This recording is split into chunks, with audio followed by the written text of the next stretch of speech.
On November the 21st, 1987, Korrina Malinoski, a 26-year-old mother of three, disappeared from her home after an argument with her husband. Despite extensive searches of the area around the Mount Holly Plantation where she lived, Korrina was never found. She mysteriously disappeared. Almost 1 year later, Korrina's 11-year-old daughter, Annette Sagers, she also disappeared from almost the exact same spot as her mother had the year before. Annette was last seen waiting for the school bus. When the bus driver turned around to collect Annette, Annette was gone. Just like her mother had, Annette had vanished, disappeared. When Annette's stepfather, Stephen, realised that Annette hadn't come back from school later that day, he went down to the bus shelter where Annette was waiting in the morning. And inside the shelter, he found a note saying that she had gone to be with her mother. This is the mother that had disappeared from almost the same spot at the entrance to the plantation. In over 35 years, nobody has seen or heard from Korrina or Annette. Nobody knows whether mother and daughter did leave together or whether there was foul play. This is one of those mysteries that has puzzled investigators and web sleuths for over 35 years. So today's case is about the very strange disappearances of mother and daughter Korrina Malinoski and Annette Sagers.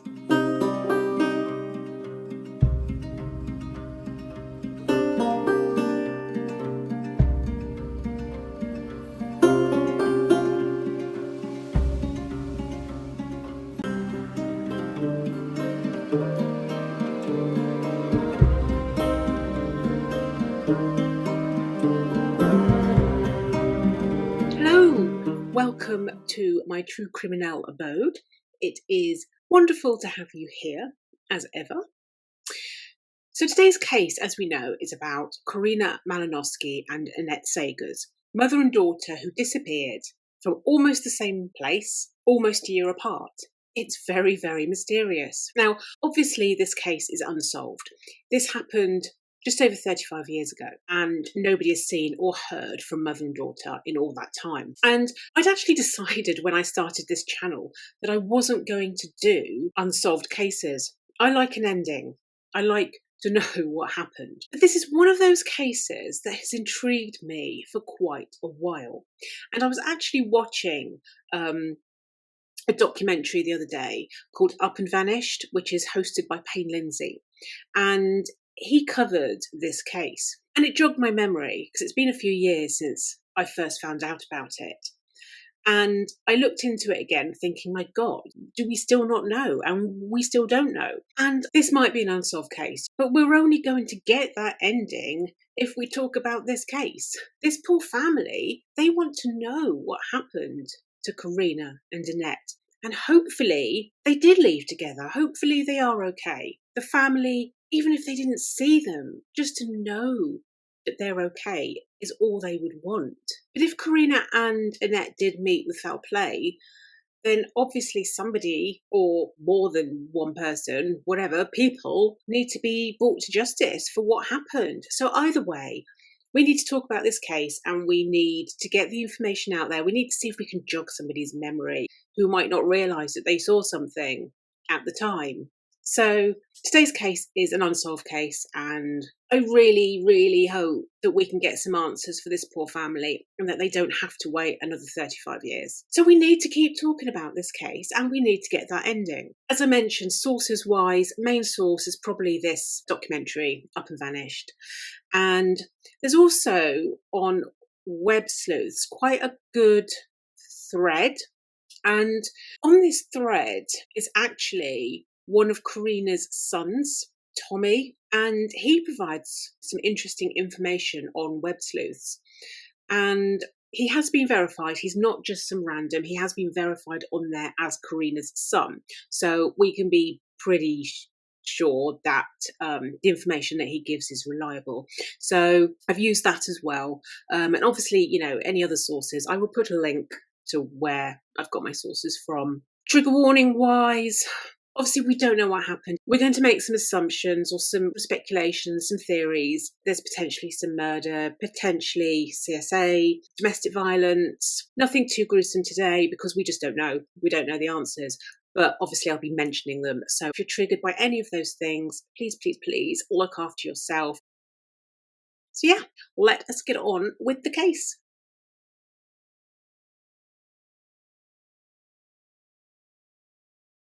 So Korrina Sagers, she was born on January the 19th, 1961. Her and her brother, Leon, who we're going to mention a few times, they had a fairly difficult childhood. Their mother died quite young, and I believe they were kind of left to fend for themselves quite a lot. So when Korrina was 16 years old, that's when she had Annette. So she was a baby herself. We don't know the identity of the father. She kept his identity secret. I believe it was another high school kid. Don't know. She kept the identity secret. So for about 3 or 4 years, Korrina raised Annette as a single mother. Now, in 1981, when she was 20, she met Stephen Malinoski. Now, Stephen's full name was actually Thomas Stephen Malinoski, but he referred to himself and other people all call him Stephen or Steve. So Stephen was working at a carnival when Korrina met him. He'd recently left the army, and I believe he was kind of traveling around the country, kind of working odd jobs. And so they met. And about 6 months later, so not very long, they didn't know each other very long at all, they got married. And not long after that, in 1982, they had their first son together, James. And then a couple of years later, in 1984, they had Thomas. Stephen was 32 when he met Korrina. She was 20. But Korrina was not Stephen's first wife. Korrina was Stephen's third wife. And from his previous 2 marriages, he actually had 2 daughters. So he had a daughter with his first marriage and a daughter with his second marriage. And then he met Korrina and had James and Thomas, the 2 sons. But before meeting Korrina, bizarrely, he actually told people that his wife and daughter from his first marriage, he told people that they had died in a fire. They hadn't died in a fire. Why he was telling people his wife and daughter died in a house fire is a mystery. We don't know why he told people that. But what we do know is that Stephen has an issue with the truth. And secondly, he seems to have a history of abandoning his family, abandoning his children.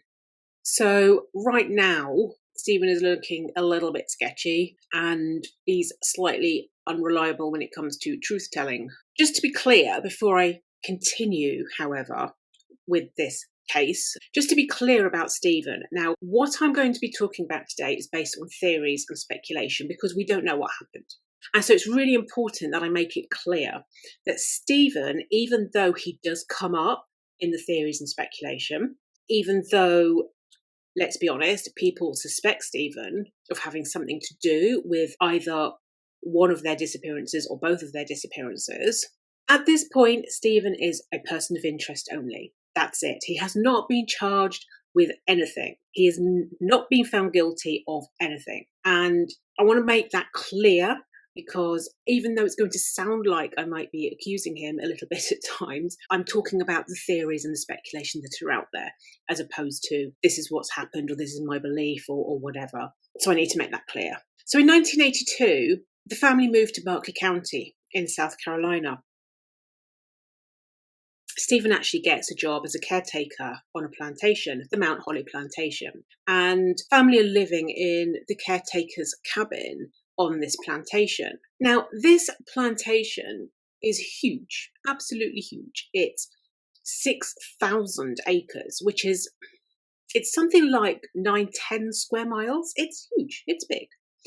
And the cabin that they live on this plantation, obviously it's kind of in the middle of nowhere. It's in the middle of swamps, in the middle of woods. It's half a mile from the entrance of the plantation down a kind of windy road, and they have no neighbours. It's secluded, and their only neighbours are kind of the wildlife, the alligators and whatever you get in swamps. So the family moved to this cabin. Stephen is the caretaker. Korrina gets a job in a convenience store, probably about 8 miles roughly from where they live in Mount Holly. So Korrina and Stephen's relationship, it was tumultuous. There is talk of domestic violence. Stephen allegedly took drugs. He drank too much. There was supposedly arguments over money, financial issues. And yeah, their relationship was rocky. And I think other people were kind of concerned for Korrina. In fact, her brother Leon, he actually told Korrina that if she wanted to leave Stephen, that he would look after her, that she could go and live, her and Annette and the boys could go and live with him and his wife Sandy, and they would look after her. But she didn't go and stay with her brother Leon. In fact, that's probably the worst mistake she made, because on November the 21st, 1987, her and Stephen argued, allegedly. It was late. It was 11:30 at night. She got in her car, drove to the entrance gate of the plantation, and was never seen again. Now, what we have to remember is that this account, this version of Korrina's disappearance, is Stephen's official report, what he told the police. So he basically said they'd had an argument. It was 11:30 at night. She got in the car, drove to the entrance gate, and he didn't see her again. And that's all he knows. So the next day, when Korrina doesn't show up for work, her boss is actually concerned. It's unusual for her to not show up for work. I think he's worried that she might have broken down on the side of the road. So he travels the 8 miles to the plantation where she lives to go and check on her. And he says that when he gets to the plantation, he sees Korrina's car at the entrance. The gate is locked. The car doors are locked. There's no sign of a struggle. And he says that there is dew on the car. And this basically implies that the car has been there overnight. Now, if you are like me, you're probably thinking, why the hell would the boss travel 8 miles to go and check on a member of staff who hasn't shown up for work? That was my initial reaction, I'll be honest. From what I can tell, there is nothing dodgy. There's nothing to be suspicious of. I'm pretty sure the police would have checked him out as well. Everything sounds pretty normal. I think he was just a caring boss, as far as I can tell. So anyway, he gets there, no sign of Korrina, goes and talks to Stephen.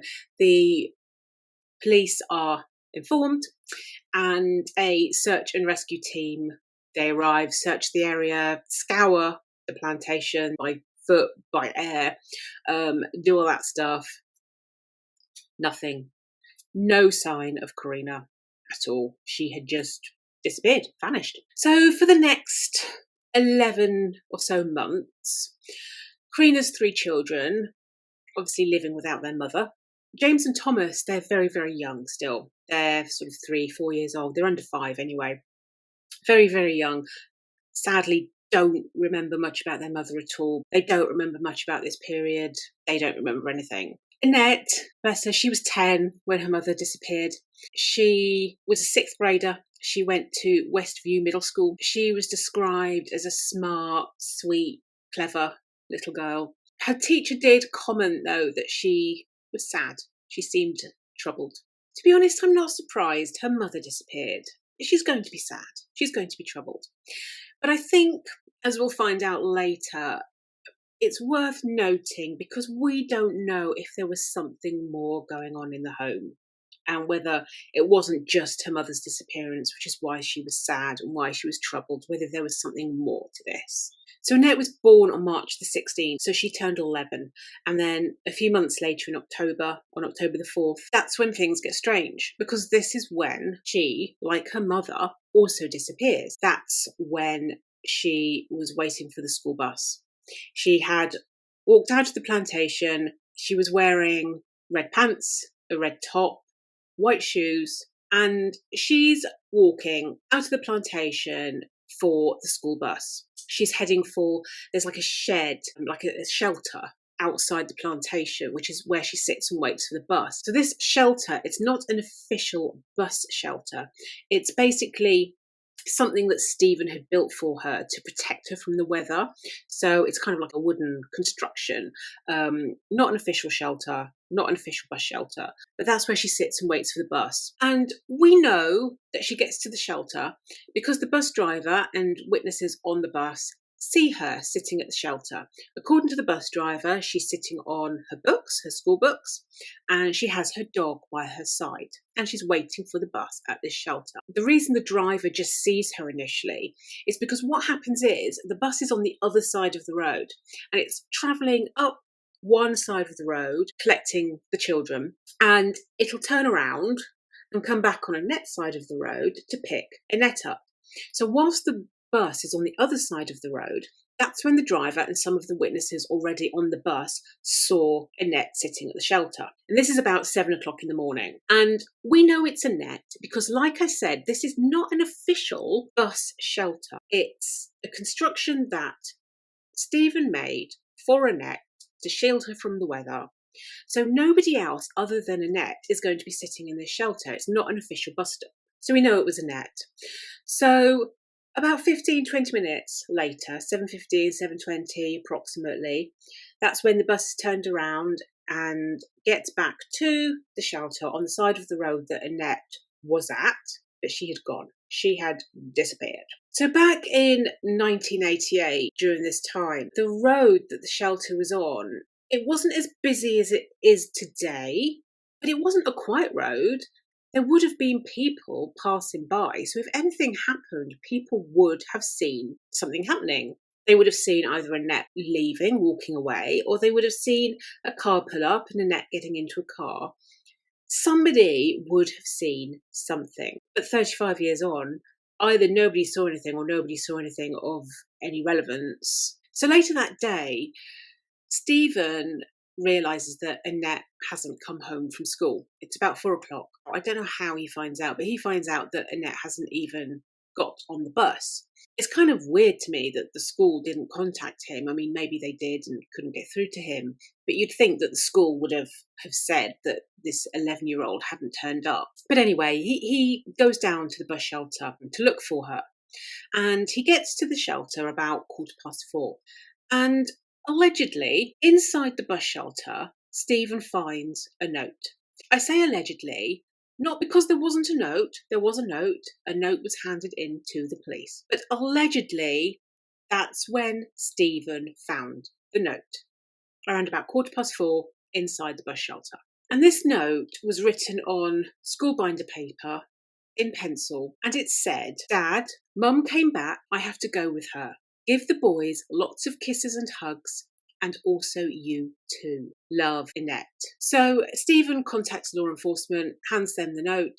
The note has been crumpled up by this point when he hands it to them. And later on, we find out that the handwriting experts have said that the note was written by Annette. Obviously, it depends how much weight you give to handwriting analysis, but according to handwriting experts used by the police, the note was written by Annette. What they cannot determine, however, is when the note was written and if it was written under any kind of duress, whether she was forced to write it. We don't know. All this note wants us to believe, anyway, is that Annette was sitting at the shelter. Her mother pulls up. She hastily writes a note. There's lots of crossing out on the note, you'll see. So it looks like it was written in a hurry, or it looks like somebody was telling her to write things and she was crossing things out, left the note there, and off she went, never to be seen again. But this note wants people to believe that she went with her mother. Did Annette write this note? Did a stranger tell Annette that they were going to take her to her mother and she wrote a note quickly? Did Stephen make her write the note? Nobody knows.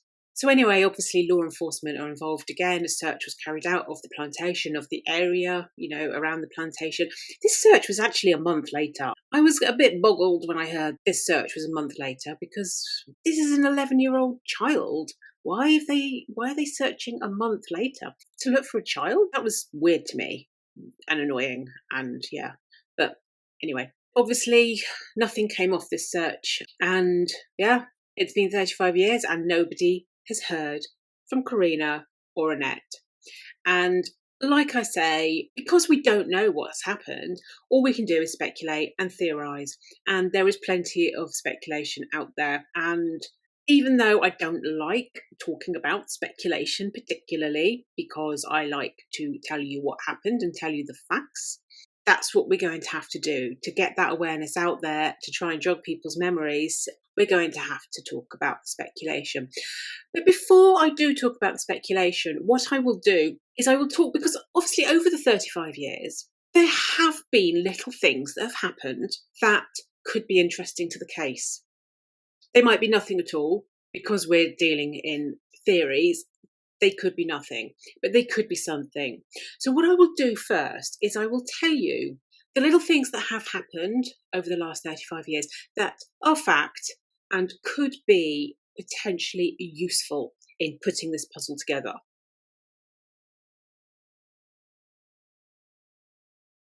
So I'm first going to talk about a couple of things that happened after Korrina disappeared, but before Annette disappeared. So this is in the period between Korrina missing and Annette missing.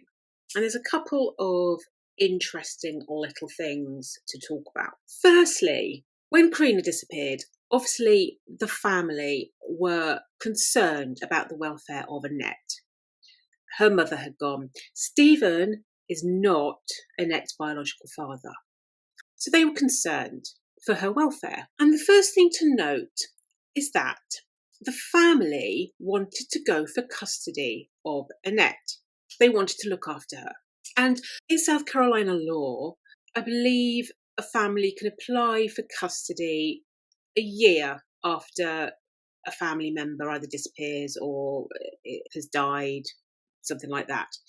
So the family were going for custody, and a hearing was actually scheduled for the month that Annette disappeared, because the month that Annette disappeared is just about a year after her mother's disappearance. So that's when this hearing was going to be for the family to apply for custody of Annette. Annette disappeared. The hearing never took place. Now, supposedly, Stephen was not going to fight this hearing. He was not going to fight for custody. And this doesn't surprise me, given his history of abandoning his children. It doesn't surprise me that he wouldn't want Annette. She's not his biologically anyway. Not that biology seems to matter to Stephen, but from what I can gather anyway, he wasn't going to fight this. But we're not going to know, because obviously the hearing didn't take place. Now, the second incident to note, and these will all kind of tie in when we get to the theories and speculation, so it is important that we talk about these little things that we do know about so that we can put all the pieces together at the end. But the second thing to talk about before Annette went missing and after Korrina went missing is, like I say, the family concerned for Annette and, well, all of Korrina's children. You know, they'd lost their mother, they were worried. And Korrina's stepsister and father, so her stepsister Cheryl and her father, they actually visited the cabin, they visited the family. And according to Cheryl, she says that Annette was pointing to the attic and that Annette was trying to show her something in the attic. Cheryl never got to find out what Annette was trying to show to her, because Stephen would not let Annette be with the family members alone, and he would not let them go up the stairs towards the attic. Now, this incident could have been nothing, but it's strange, and Cheryl is convinced that Annette was trying to show her something and that there was something in the attic. I think family members and people that look at this case believe potentially, possibly, that Korrina's body was in the attic. The authorities did do a search of the attic. Obviously, they mentioned it to the police and a search was carried out, but nothing was found. Obviously, you know, by the time the police got around to searching it, you know, whatever was in there, if anything was in there, was probably gone. Well, it would have been gone because the police didn't find anything. So, you know, it's one of those instances that we will never know, but potentially interesting. It could be something, or it could be a misinterpretation of events. Cheryl might have misunderstood what Annette was trying to say or do. But it is weird that Annette couldn't just kind of come out with whatever it was that she wanted to tell her aunt. If it was something just mundane, then surely she'd have been able to say that in front of Stephen. But whatever it was, she couldn't say in front of him. So it is strange. Okay, so we're going to move a little bit forward. Now, this is when Annette disappeared. This is actually only 3 months after Annette disappeared. 3 months after Annette disappeared, Stephen took James and Thomas and he left. He went to Florida to stay with his parents for a little bit, but he left. They went. This was 3 months. So over 3 months, or a year and a couple of months after Korrina disappeared, 3 months after Annette disappeared. Now, most people with missing loved ones, they don't bugger off. They want to stay. What if their loved ones come back again? They don't leave. But Stephen left, and he took the boys. Just 3 months after Annette disappeared. As if that is not odd enough, you know what he does next? He gives up his parental rights to James and Thomas. Just like his 2 daughters, who he abandoned, he is now abandoning his sons. So they were given up. They spent the next 10, 11 years living in foster homes, abandoned by their father. Now, I believe it was to do with the drugs. I believe that was the issue. I believe he couldn't look after them. But blimmin' heck, they've lost their mother. They've lost their sister, and their father abandons them. Now, I get somebody on drugs. They're not in a position to be able to look after their kids. I get that. But you get help. Or, as we know, the family wanted the kids. Leon even said when Korrina was alive that he would take them all in. The family would have had them. Why put them in foster homes? And I'm sorry, but I'm not sorry. What a piece of crap to do that. Like I say, I get the drugs make you do stupid things and you're not in a position to look after your kids properly. I get that. You didn't have to give them away. I mean, he had a right to leave. Like I've tried to make clear, he is a person of interest. He has not been charged. So it was his right to leave. He didn't have to stay. But it looks dodgy as hell. It doesn't look right. And then, you're not going to believe this, not only has he abandoned his first 2 daughters, he's now abandoned his sons. As an aside, they were adopted. I think they were teenagers when they were adopted. They were possibly, I know they were in foster care for about 10 years. So they would have been sort of 15, 16, somewhere around there when they were adopted. And things did turn out well for the boys. In fact, they even sort of say that Stephen giving them up is the best thing that could have happened, and I do agree. I mean, I don't argue that, you know, them not being with him is the best thing for them. My query is, did they have to go into foster care? No, they could have gone to a family that we know would have loved them. That's the issue I have there. So Stephen has given up all these kids, and then he remarries and he has 3 more kids. I don't know the status of any of, you know, his new family. I don't know the status there. I'm not sure they're all still together. I'm not sure if the new kids want anything to do with Stephen. I mean, Thomas and James, I know they've disowned him. I don't blame them. They don't want anything to do with their father. They haven't made contact with him. They've spoken to him a couple of times, mainly to try and find out what's happened to Korrina and Annette, to see if he knows anything. And I think just sort of on medical grounds to sort of see about family history, medically, all that kind of thing. They've kind of had to speak to him. But other than that, other than a couple of formalities, they don't want anything to do with their father. They don't call him Dad. Thomas is called Tommy. He doesn't want to be called Thomas. He doesn't want any kind of association with that, you know, his history. So he's called Tommy now. And yeah, whether Stephen's new family feel the same, I don't know. But I do know that that's what he did. He went on to remarry and have 3 more kids. Crazy, right? So the next thing to mention, since Korrina and Annette disappeared, is in 2000. The police actually receive an anonymous letter from somebody claiming to know where Korrina and Annette were buried. And this letter even had the location of where they apparently were buried, somewhere in Sumter County. This location was about an hour away from the Mount Holly Plantation where Korrina and Annette went missing from. Obviously, the police did investigate. They went out there. They had cadaver sniffing dogs. Nothing was found. Nothing at all. They've obviously had the letter tested, fingerprints, DNA, blah, blah. Nothing at all. It's a mystery who sent the note.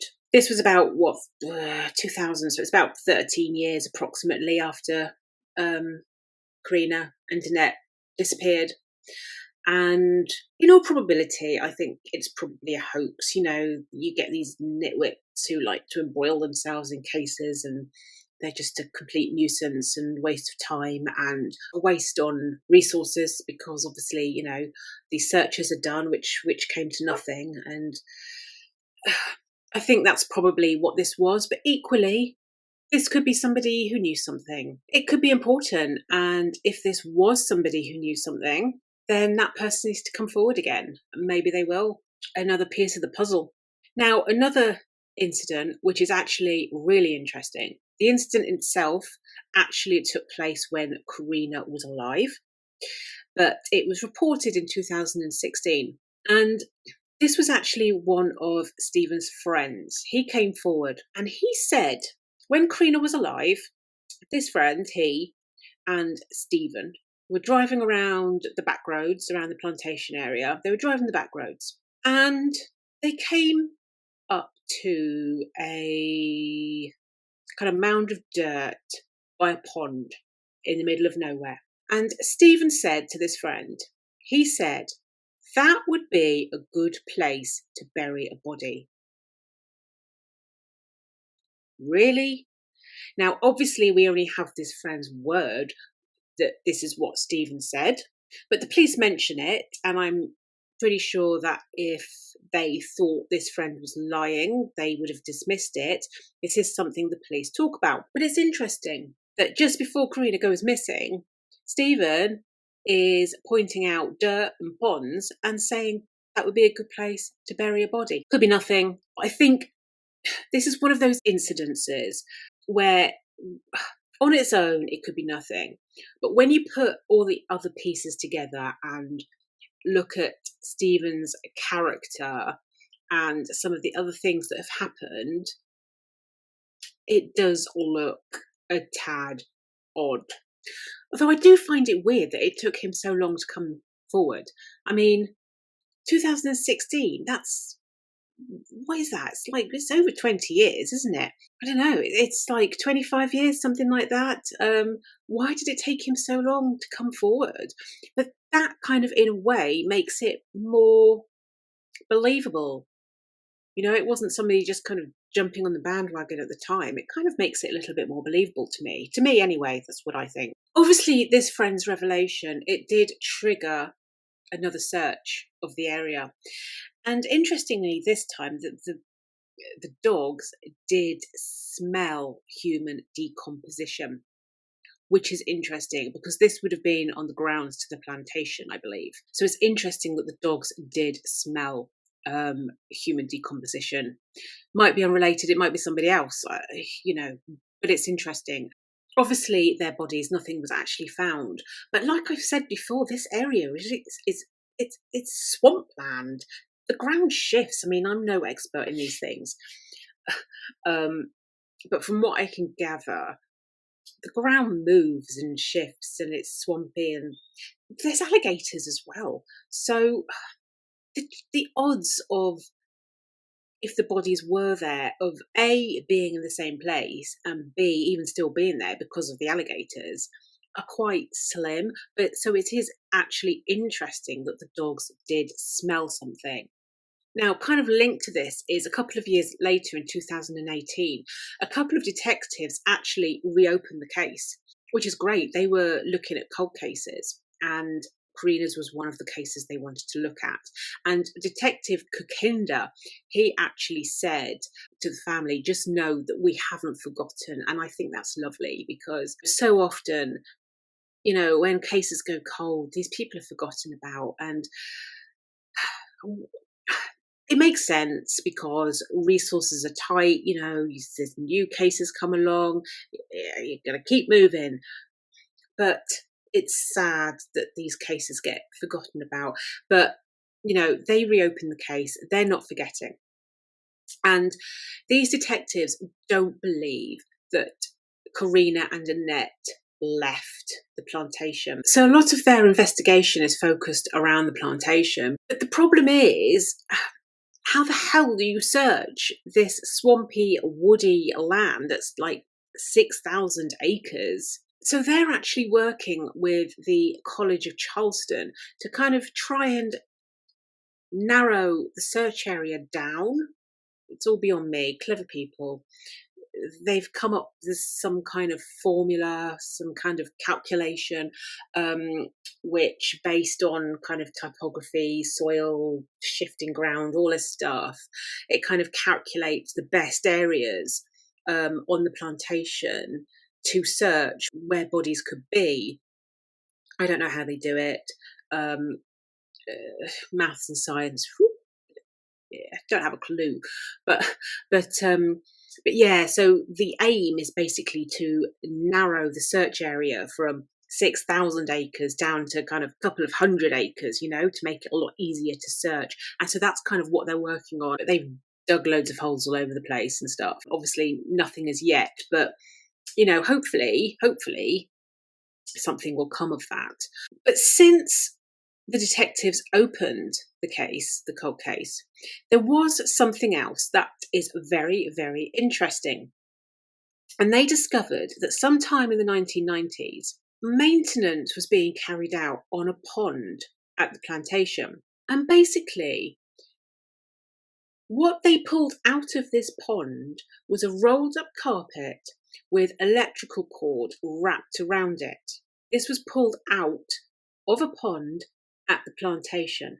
Now, this is frustrating as hell, because when this happened, the authorities were contacted, but something happened.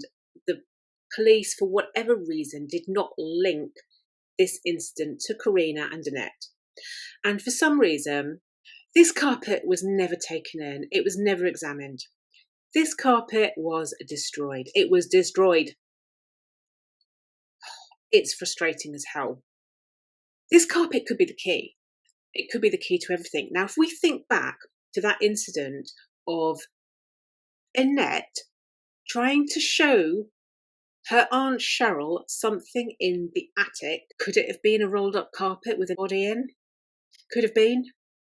Could be nothing at all. And again, I just want to reiterate, finding the carpet is a fact. Speculating about what could have happened and who could have been involved, it's speculation. Nobody is being accused. It's speculation. It's interesting, though. Could have been there for years. It could have been before Korrina and Stephen even moved to the plantation. We don't know, and we're never going to know because this carpet's been destroyed. But like I say, you have these little pieces, you have carpets, you have kids pointing out attics and ponds and people saying good places to put bodies. You kind of put these pieces together and they might fit. They might not fit. Again, obviously, the pond was searched, but I mean, this would have been years and years later. Nothing was found, obviously. Now, the very final thing I want to mention before we move on to the theories and the speculation, the final kind of piece of fact that we have that's happened in this sort of 35 years since mother and daughter disappeared, and that is that a few years ago, not long ago, Stephen was actually released from prison. He did time for child abuse. I don't know any details. What is important to mention, though, is that this is totally unrelated to Korrina and Annette. It's unrelated to their case. I don't have any more details. I don't know whether the people involved were his own family or not. I don't know. I've tried to find court documentation. There is some documentation, but nothing that gives any details. I think obviously identities are being protected. So yes, there's nothing more I can tell you about that. But potentially useful information to know that he served jail time for child abuse. Now, Detective Kokinder, he did actually speak to Stephen whilst he was in prison about Korrina and Annette. And just to reiterate, Stephen, he denies having anything to do with their disappearances. So, just to reiterate that fact that, he might have been in prison for something else, it doesn't mean that there was any link to Korrina or Annette. There is no correlation whatsoever. Saying that, you might have noticed, because we are about to go into the theories and speculation, and so you might have noticed that Stephen does come up quite a few times. And that makes sense. He was Korrina's husband. He was Annette's stepfather. He was the last person to see Korrina, one of the last people to see Annette. It makes sense that he is going to be a person of interest. And I mean, if it was me, I would want to be proactive. I would want to be out there helping with the case and saying to people, look, I am helping, I am available. I had nothing to do with this, but I am here and I'm going to do what I can to get this solved. Stephen doesn't do any of that. He doesn't seem to give a crap, basically. If you watch Up and Vanished, they do talk to Stephen, and he is no help whatsoever.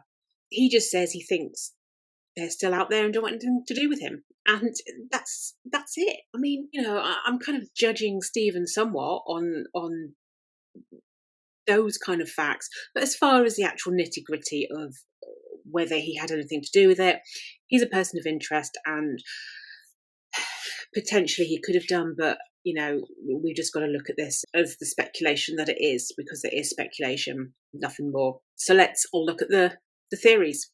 What could have happened to Korrina and Annette?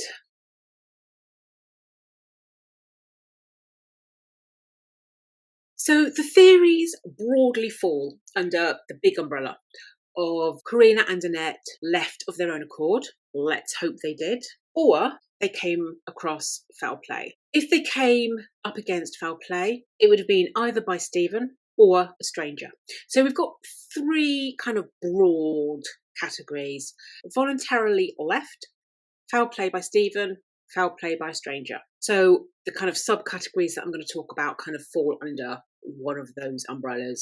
So the most obvious thing to talk about is the domestic violence, and the fact that Korrina left of her own accord that night, that she had enough and she walked out, didn't return. We know from what family members have said that there was domestic violence. Now, I want to point out that Korrina, from what I understand, from what Sandy has said, now Sandy is Leon's wife, so Korrina's sister-in-law, and she has said that Korrina gave as good as she got.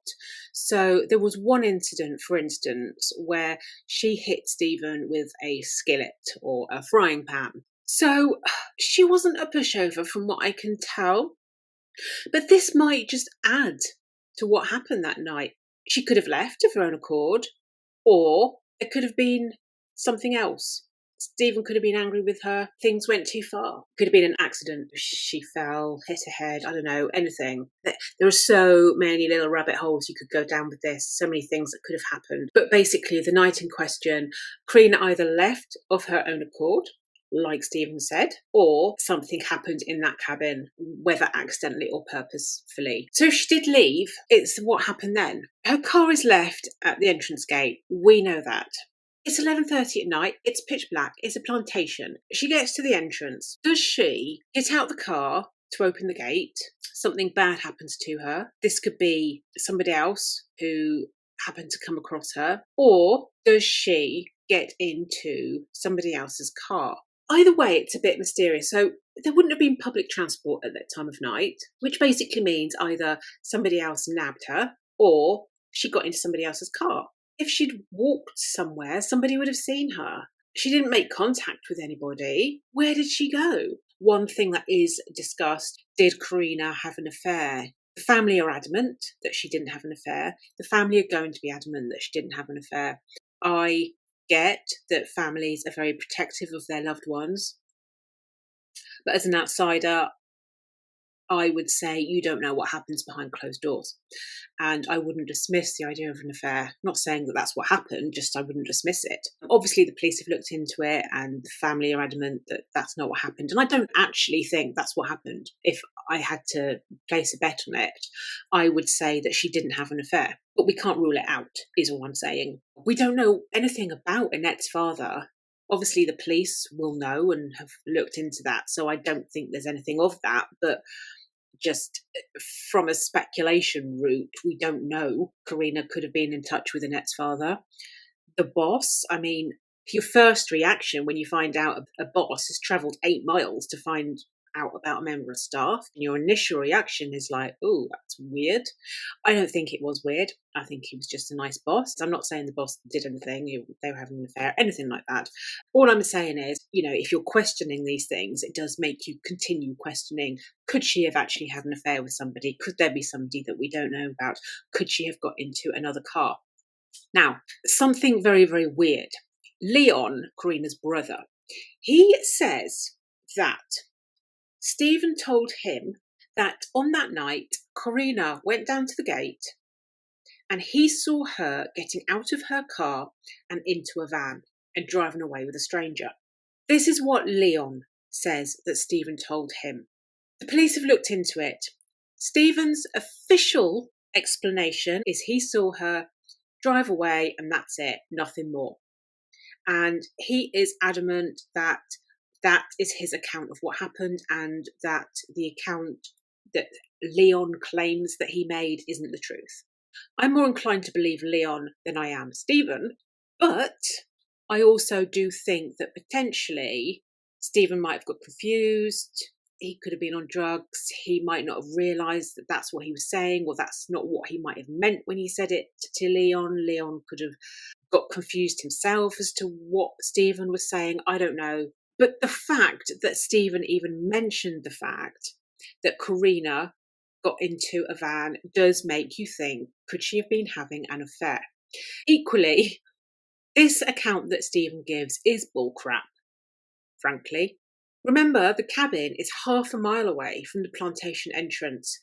Windy roads, dark, 11:30 at night. He somehow saw from the cabin half a mile away, he managed to see down dark roads, around corners, to the entrance gate, Korrina getting into a van. No, he didn't. That's bullshit.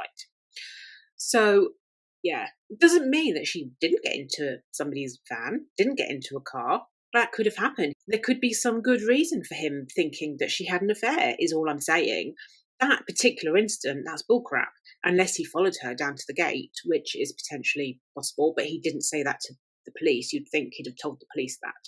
But that doesn't mean that that's not what happened, because it could have happened. It's just crap that he saw it happen. So I think the idea that she never left that plantation, that something happened in that cabin, that is why this seems to be the most realistic kind of answer to this mystery, because where would she have gone? It doesn't make sense. Now, Stephen did take a polygraph test. The results were inconclusive. Make of that what you want. But if we go back to the most obvious solution, that something happened in the cabin, this doesn't answer why Annette then disappeared almost a year later. I get that Stephen might have gone too far and an accident might have happened and panicked and hid his wife. That makes sense. that could have happened. But what happened to Annette? That doesn't make any sense. So then, based on that, now we can't have the theory that something happened to her, because then that doesn't explain Annette. So then we're kind of going back to the other theory that she did actually leave, because that's the only explanation for the fact that Annette then left. But then if Korrina left, that doesn't explain, one, why she left Annette for nearly a year. If it was a domestic incident, which is why she left, she would surely want to take her daughter and remove her children from that situation.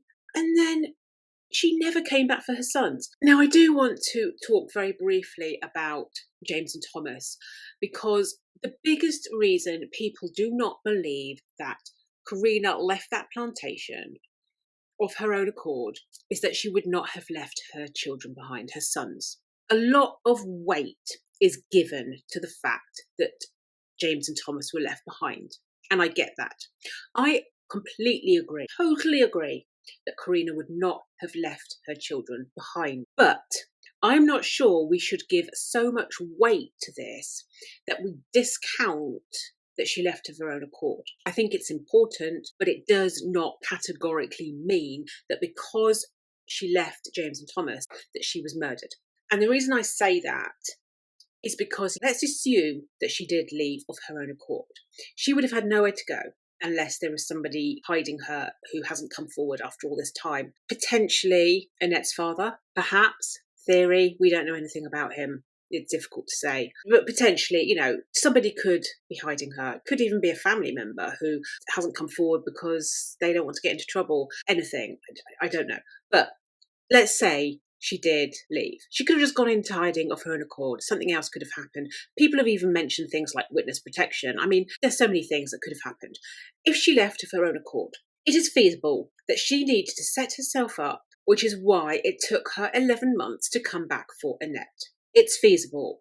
Now, James and Thomas, why didn't she come back for them? Just because she only took Annette does not mean that she did not plan on taking James and Thomas.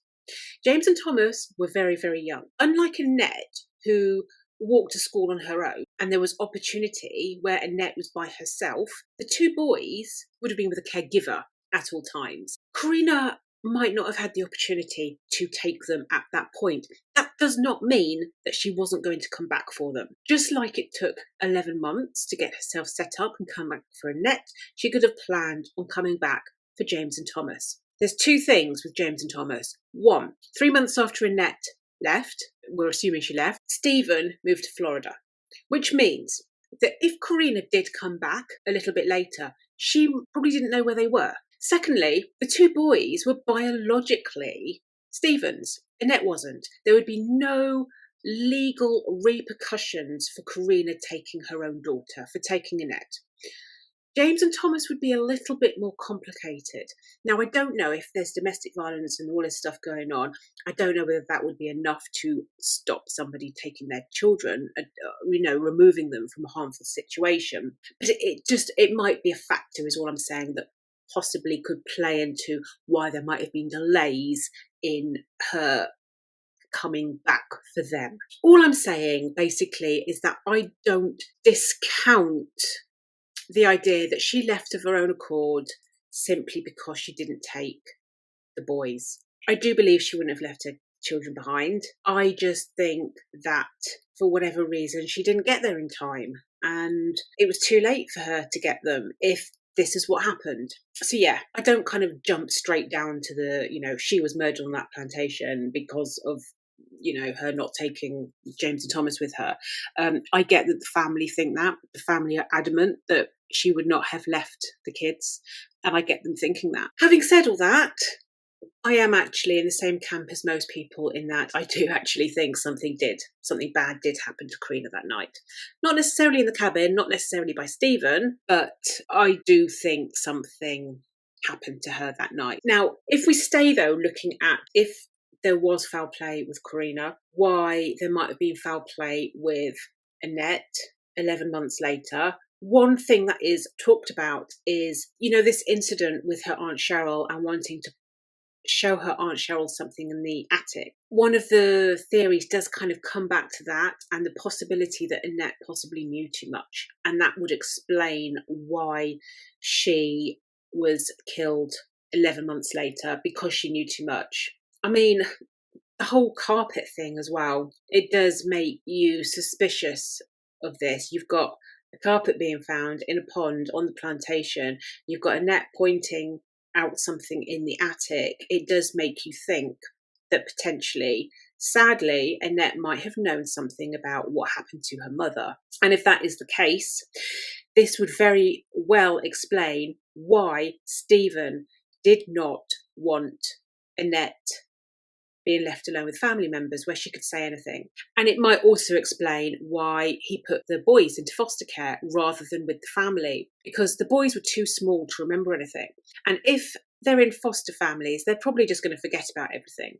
Whereas if he had allowed them to go with Korrina's family, the family are going to be talking about Korrina all the time. They're going to be kind of pushing the boys, saying, are you sure you don't remember something about that night? Something might trigger in them. It might spark something. It might spark a memory. And you can imagine Stephen being worried about that happening if something had happened to Korrina. This would explain why he got rid of Annette and why he put the boys in foster care as opposed to with the family. He could have just been a malicious son of a bitch. Could be that. The other thing, of course, something could have happened with Annette. The teachers did comment that she was a sad child. This is way back at the beginning when I said we don't know if there was something else going on in the home. We know Stephen went to prison for child abuse. We don't know anything happened to Annette, but potentially she was living with a man who did go to prison for child abuse. What that abuse was as well, I don't know. There was actually an interesting incident that we do know about, and that was when Korrina disappeared, and just before Annette disappeared. Annette actually contacted a caretaker at the plantation because her and the boys hadn't eaten for 3 days. This caretaker went down to the cabin, saw the situation, and contacted DSS. Stephen would have been angry with Annette for getting somebody else involved, the DSS becoming involved.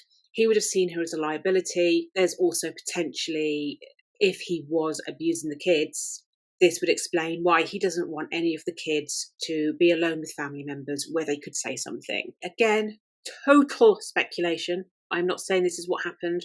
Now, the note. The note is a problem in this puzzle. Whoever put the note there, whether it be Annette, whether it be somebody else, wanted people to believe that Annette had gone with her mum. If the handwriting experts are to be believed, Annette wrote that note.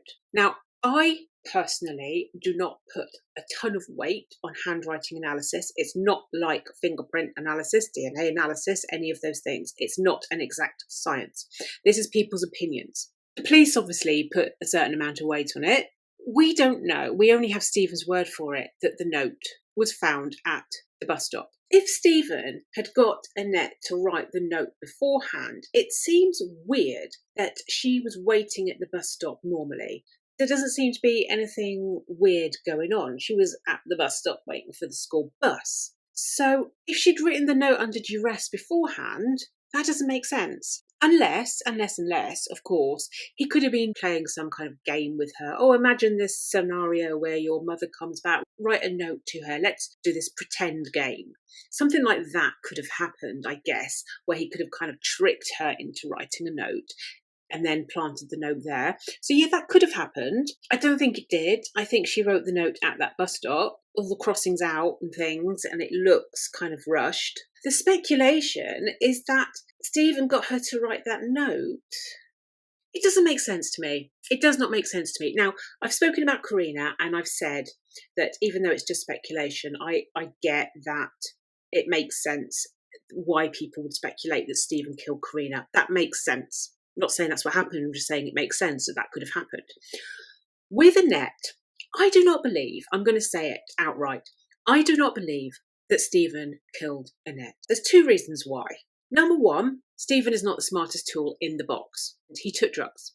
I do not think he had the capacity, the brain capacity, the intelligence, the mentality, whatever you want to say. He was not capable of staging this. Annette went to the bus stop, the bus driver saw her, witnesses saw her, 7 o'clock, 15, 20 minutes, she's gone. Whoever it was wanted Annette to be seen, put the note there, got her to write a note. Nobody saw her writing a note. Nobody saw her wandering away. Nobody saw her getting into a car. It was too precise. I don't think Stephen would have had the capacity to plan it with that precision. Go to school, make sure these people see you, write this note, and in 15 minutes, I'm going to get you back to the plantation and kill you. It doesn't make sense to me. But the second biggest reason that I don't believe that it was Stephen is because, I said that this note was crumpled up by the time it got to the police. Well, if you watch Up and Vanished, Stephen says that he was the one that crumpled the note up. He got to the shelter, saw the note, and was angry. He was angry that Korrina had done this to him. I believe he was as shocked as everyone by that note. Because if he had planted it, if he had gone to the effort of staging evidence, why would he put the evidence there and then screw it up, go to destroy the evidence, and then, oh no, I've got to put the evidence back again? Doesn't make any sense. I believe his reaction was genuine, that he was confused when he saw that note and he was peed off. Now, if he had killed Korrina, then he would have known that Annette had gone with a stranger. Could it have been somebody over drug debts, maybe? Could have just been a random stranger. Or if he hadn't killed Korrina, then it makes sense that he'd be peeved with Korrina for having put him through the stress for the last nearly year. Either way, I believe that little action of getting there, crumpling up the note, totally discounts the idea that he had anything to do with Annette. Now, this is just my opinion, and I'm going against the grain at saying I do not think he killed Annette. This is the psychology part of me just going, why would you screw up the note that you'd put there? It's such a small action. It's hardly even mentioned. It's kind of insignificant, really, but it's not. It's not insignificant because it doesn't make sense. But then saying that, there's little things that suggest that Stephen did put the note there because she disappeared at like 7 o'clock in the morning. The note was still there at 4 o'clock. Weather, animals, whatever, would the note really have still been there all that time? And potentially it makes sense then that it was Stephen that planted that note there later on. What I actually think is that it was a stranger. I've said I don't think it was Stephen. I think a stranger took Annette in the morning. I think the reason nobody saw anything is because Annette willingly got into somebody's car. Somebody pulled up and said, I know where your mother is, get in. He either made her quickly scrawl a note there and then, maybe in the car, or he got her to write a note later on and took it back later on, which is why it was still there nearer to 4 o'clock. I don't know. But either way, I'm pretty convinced it was a stranger. It wouldn't take a lot. Annette was sad. Something was going on at home, possibly. I don't think she would take a lot of convincing. I know where your mum is. Get in. Gone. And I honestly believe that's what happened. And I'll tell you why. The other reason I think that is because the note, it actually says Dad on it. Stephen was not Annette's dad. Now, she might have called him Dad. Of course, she could have called him Dad. I don't know what she called him. My gut instinct is telling me she did not call him Dad. My instinct is to say that she called him Stephen. Now, a stranger would not know that. And if a stranger was dictating to her what to write, they wouldn't have known that. And that's another thing which makes me lean towards Annette being taken by a stranger. I think it was really, really unlucky, coincidental that she disappeared at the same place a year after her mother. God, the steps needed for that to happen, the fate of that, they're really, really slim, but I think that's what happened. I sure as hell don't think Stephen was smart enough to carry this out. I just don't. Now, if Annette had just gone missing in the same way that her mother did, if she just suddenly didn't go to school one day, then that would make sense to me that Stephen did it. But to be seen at 7 o'clock by witnesses and in 15 minutes be gone, that wasn't Stephen. What I think. Totally what I think. And I know a lot of people disagree. And if you think I'm wrong, which I could be, and there's something I've missed that makes me wrong, let me know. Please do. I'd love to know. So if we continue on the theme of it being a random stranger, we look at the idea of a killer generally for both Korrina and Annette, actually. The odds of a serial killer stumbling across Korrina and then taking her daughter 11 months later are slim. Very, very slim. I mean, the odds of that happening, it's not impossible. It could have happened. Could have been somebody crafty enough to have done that. But the odds don't look good for that being the case. Interestingly, though, there were other disappearances in the area, and the police did look at the idea of a serial killer in the area. There's one particular case that's actually interesting because it happened about 6 months before Korrina disappeared. And another mother and her 2-year-old daughter also disappeared. This is about 6 months before Korrina disappeared, also mother and daughter. So it's certainly something to bear in mind as far as the serial killer theory goes. And in this case, what happened was, it was April 1987, and it was about 20 miles away from Mount Holly, so quite close by. But basically, this mother and daughter, and also the mother's friends, it was 3 of them in a car, and they'd been to a gospel concert, and they were travelling back from this gospel concert, and they disappeared. Now, the car was found a little while later. And I find this interesting and curious because what I haven't mentioned is that one of the responding officers in Korrina's case, so there was an interview with this responding officer, and he talks about when he got to the plantation, there being transmission fluid all over the place with Korrina's car. Now, if you've seen my previous cases, you'll know I know nothing about cars. I'm not a car person. I don't get cars. I don't even know what transmission fluid is. I have no idea. I should have looked it up really before I even started talking about it. I have no idea. But I do know when a car works and when a car doesn't work. Now, it's interesting that this officer talks about the transmission fluid having leaked in Korrina's car. Now, this other case with this other mother and daughter that had been to the gospel concert and then their car is discovered. Now, they still, to this day, are missing. They have never been found. But their car, when it was discovered, had been tampered with. It had been disabled. And I find that to be a little bit more than just a coincidence. That's kind of weird to me. Maybe I'm overplaying what transmission fluid is. Maybe I'm overplaying that totally. But it does seem slightly weird to me that Korrina's car is kind of abandoned, and then this mother and daughter that had disappeared 6 months previously, there was something wrong with their car. It didn't work. And they also vanished. Like I say, I could be making something out of nothing, but weird. But yeah, so the police have dismissed serial killers.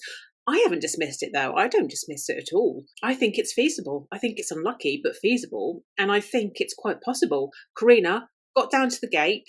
She was taking a breather. She got out of the car. She was maybe walking down the road. You know, she'd had this argument with Stephen. She was stressed. She was angry. She was taking a walk. And then, I mean, what are the odds? But somebody a killer passed by and boom, gone. I'm not sure how feasible it would be that it would be the same killer that took her daughter.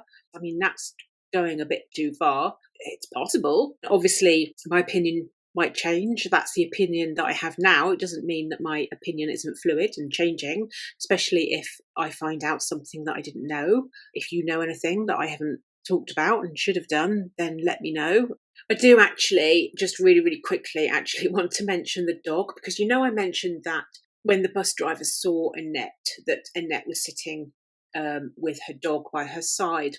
Now, there seems to be a lot of mention of the dog in various threads. People don't seem to know what happened to the dog, and people think the dog is important in the sense that, did Annette take the dog with her? Well, I actually read in a newspaper article that the dog was found on the plantation. The dog did not disappear. The dog was found. But if you ever look into this case, you'll see lots of speculation about the dog. The dog didn't, there was nothing weird happened with the dog. The dog went back to the plantation and was found there later.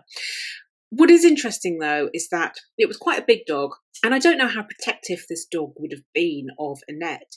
And potentially, if Korrina was snatched, potentially the dog could have taken a chunk out of somebody, could have scratched somebody. And I guess it's worth mentioning in the sense that somebody might have a recollection of a partner coming back and being like, "Well, what's happened to you?" Something like that. I don't think that's what happened. I don't think that did happen at all. But you never know. Us not knowing what happened, it could have done. And I don't know. I'm just mentioning it because I don't really see much mention of it. And it would be great if the dog could take a chunk out of somebody, but we don't know. If only dogs could talk. That dog knows what happened to Annette. So yeah, did Korrina leave that night? And if she did leave that night, what happened at that entrance gate?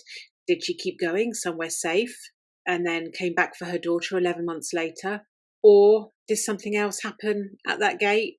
A killer came across her and something awful happened?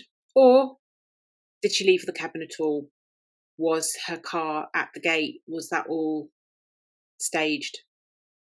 And then what happened to Annette? I mean, we're not going to be able to kind of put the pieces together of what happened to Annette until we know what happened to her mother, because, if Korrina is dead, then there's no way that Annette obviously went with Korrina. If Korrina was alive, then it's feasible that she went with her mother. I do think Korrina was dead. I do think that she never left the plantation. That's my personal belief. I'm not accusing. I'm not saying that that's what happened. I do not know. Just if it was a betting kind of person, that's where I would go. But I don't know. It's pure speculation. Annette, I do think was a stranger. That's where, if I was that betting person, that's where my bet would go. But it makes sense that people think that something happened to Annette. Now, there is something that I haven't mentioned, and I'm going to mention. I wasn't going to mention it. I'll be frank, I was not going to mention this. And the reason I was not going to mention it is because I can't verify it. Now, I said at the beginning that one of the sources I used was a thread on Web Sleuths. And on this thread, Tommy, Korrina's son, is on this thread. The information he gives, like I say, he has been verified. It's reliable. But one of the last comments he makes on this thread, he says something very strange. He says, a child, family members believe it to have been Annette, made contact with the family, that Annette called the house, called this family member after she disappeared. She called a few times, and each time it sounded like she was holding her hand over the handset, the mouthpiece, and she didn't say anything. She didn't say anything that could give away, where she was. And that's all he kind of says. Now, people do press him on this forum because out of the blue, he randomly just mentions, hey, Annette called the family. It's like, what? What do you mean? You never said this before. He doesn't reply. And that is why I was not going to mention it. I don't think he was lying. I don't think that at all. I just think he never got round to, for whatever reason, to verifying this information. Saying that, I don't think it happened. I think if this had happened, he probably would have got around to verifying it sooner. Also, when you watch police interviews and just any other sources, it's not mentioned as a verifiable piece of information anywhere. I think a couple of other sources, people doing podcasts or whatever, kind of mention it potentially as fact. I don't see it as fact at all, unless Tommy goes back on that forum and says, yep, this is what happened. I'm not going to believe it. And like I say, if somebody official talked about it, if somebody that was in the police mentioned it, then yeah, okay, I don't need Tommy to go back on the forum and verify it. If the police are talking about it, then it must be important information. Nobody official talks about it unless something happens later and somebody verifies something. As of right now, as far as I'm concerned, this hasn't happened. But I'm mentioning it because I don't want you guys to come back and go, oh, but this happened, and think that I've missed out something really crucial to the case. I am aware of it. I just don't think it happened. Saying that, it would certainly help to back up what I believe, that a stranger took Annette, because that would explain why she was calling and she was muffled and couldn't say anything. It would make sense. I do have a tough time, though, thinking that an 11-year-old would know the telephone number of some random family member and just happen to know it and call. Doesn't quite make sense to me. Not saying it couldn't have happened, because it could have done, but at the moment, I don't believe it did. So I don't know. I'd really like kind of there to be some more information on this. I'd like somebody to mention this because it's interesting. If it's true, it's going to blow things open, blow things apart, because potentially it does mean that she was taken by a stranger.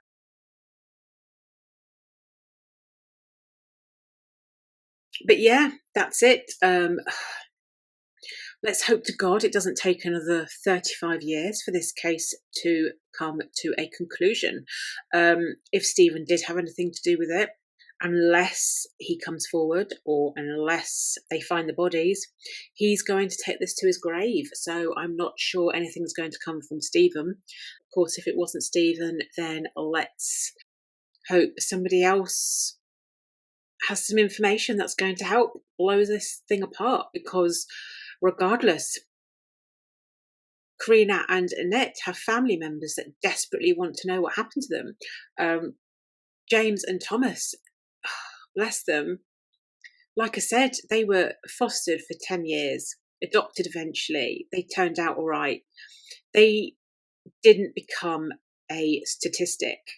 So many kids that end up in the care system, they go down different paths, they go down dodgy paths, they become statistics. And that didn't happen to James and Thomas. They joined the military, they served in Iraq. I think this was a couple of years ago. Thomas, I believe, has got a family. Not sure about James, whether he has now. Regardless, they're doing all right. And the important thing is they managed to reunite with their family, with Korrina's family, and that's lovely that actually happened. But they're desperately searching. They desperately want to know what happened to their mother, what happened to their sister. And then Leon, oh, bless Leon, Korrina's brother.